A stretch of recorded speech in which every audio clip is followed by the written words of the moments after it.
I'm going to show the chart that we use to classify news sources. Basically, if I come down here, these are some of our customers or partners. Here's Meta, which I mentioned before. The Trade Desk is a big company that handles advertising dollars. And they kind of decide where to distribute that money. So they use our information to make informed decisions as to where they're going to place those advertising dollars. If you go on our homepage, the one I just showed, everybody has access, can access or research 5 sources for free per day. But if you want unlimited access, then you would have to go in and pay. But this is what it looks like here. Let me move my video box out of the way. And so so these are all the news sources that we've rated. We've rated a ton because we're doing this on a daily basis. And like I said, there's like 60 analysts, so it's a lot of work.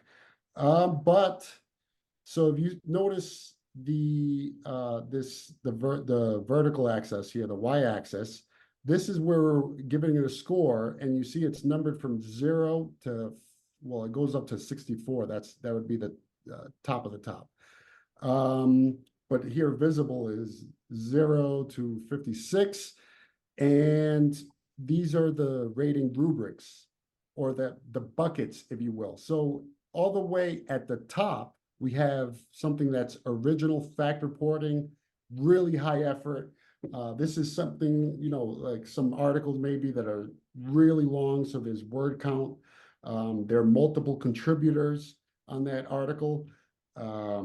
Maybe there's on-the-ground reporting, first-hand accounts, and maybe exposing something new, So that would be up there, and it's very difficult to get up there. As a matter of fact, I'm looking at the chart right now, and there's nothing there as a whole, because remember, these are sources. So like a CNN would be here, a Fox News. We rate Joe Rogan Podcasts, which I actually see right off the bat. It's down here. But anyway, so I'll work my way down. So even though we may have, and I particularly have rated articles that are higher than a 56, but the overall score for the source itself is not up there. Then we go down to the next bucket from 48 to 56, thorough fact reporting or fact-dense analysis.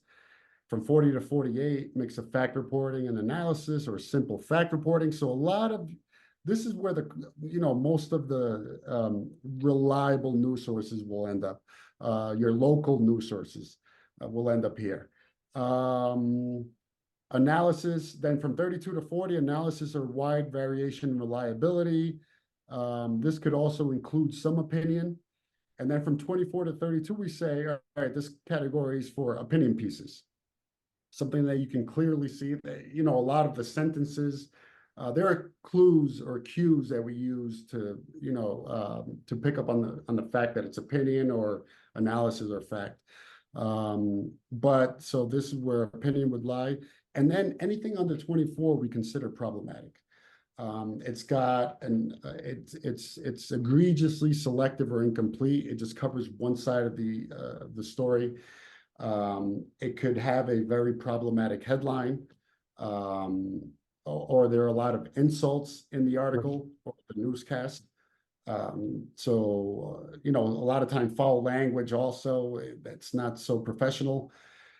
So anything like that would be under 24, specifically 16 to 24. And then 8 to 16, we have misleading information. It's information that's was purposefully written to mislead the consumer, the final consumer. A lot of times we'll get information, we'll read articles about maybe like COVID or the vaccines and stuff like that have not scientifically proven information, and we deem it to be misleading. And then 0 to 8, let me see why, let me move this chart up. I'm not sure why this is not popping up, but this says contains inaccurate or fabricated information. So this is the intent of the author is just to come up with something out of thin air and something that's completely false. So that's the lowest of the low. And also not too many